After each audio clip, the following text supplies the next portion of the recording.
Actually গত 10/5/2025 তারিখে আমরা মাথাভাঙা থানায় একটা কমপ্লেন জমা করি।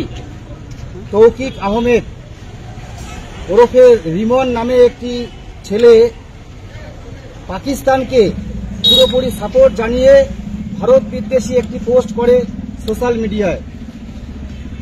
আমরা এই পোস্টের বিরুদ্ধে তৌকিক আহমেদের গ্রেপ্তারের দাবিতে এবং তার বিরুদ্ধে আইনানুগ ব্যবস্থা গ্রহণের জন্য আমরা এফআইআর দায়ের করি। আজকে 21 তারিখ, এতদিন গত হয়ে যাওয়ার পরেও পুলিশ প্রশাসন কোনো ব্যবস্থা গ্রহণ করেনি। এই জন্য আমরা মহকুমা শাসকের দ্বারস্থ হলাম। তো গতকাল আমরা মহকুমা শাসকের কাছে এসেছি ইন্টিমেশন দেওয়ার জন্য যে সাহেবের সঙ্গে আমরা কথা বলবো। সিএ সাহেবের ঘরে গিয়েছি, কিন্তু আজকে দুর্ভাগ্যের বিষয় আমরা আজকে সাহেবকে পেলাম না। যেহেতু পেলাম না, সেহেতু আমরা রিসিভ সেকশনে আমাদের এই স্মারকলিপিটা প্রদান করে চলে যাচ্ছি।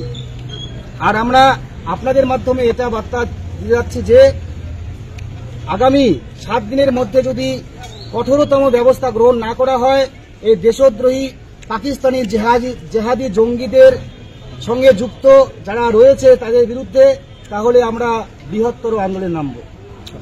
আমার নাম ভক্ত রায়। কি দায়িত্ব?